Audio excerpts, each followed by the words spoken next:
Bwana Yesu asifiwe. Ninataka kukuombea maombi haya mtazamaji wangu, ya kwamba Mungu akubariki na akuinue. Biblia inasema katika Zaburi, kuna jambo pale Daudi amesema, na ninataka kukufanya kama maombi kwako lisifanyike tena katika maisha yako.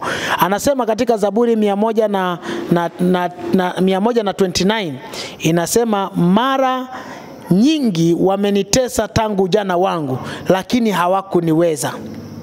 Daudi akaangalia akaona ujanani mwake amekuwa na matatizo mengi, ameteswa, lakini watu hawakumuweza.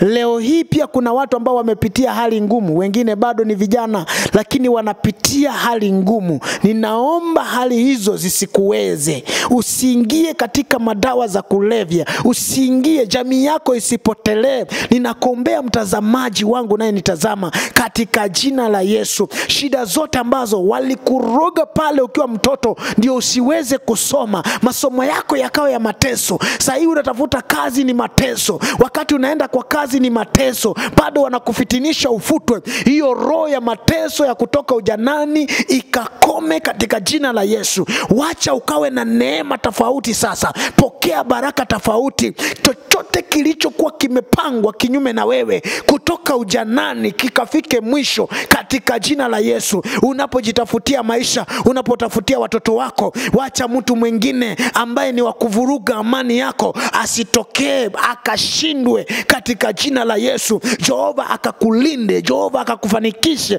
Chochote kilichokutesa, walichochukua katika maisha yako, katika hali yako ya kiroho, ulikuwa unaomba mambo yameshindikana, ukafunguke sasa, uombe tena katika jina la Yesu. Ninakuombea neema ya kufunguka, kafunguke sasa. Funguka baraka, funguka neema, funguka katika jina la Yesu. Mateso ya ujanani yakashindwe in the name of Jesus. Bwana akakubariki, Bwana akuinue kazini, mahali popote unapofanya, unapotafuta kibarua, unapotafuta kazi, wacha ukabarikiwe, kwa maana Mungu wetu ako pamoja na wewe. Kwa jina la Yesu nimeomba na hata kuamini.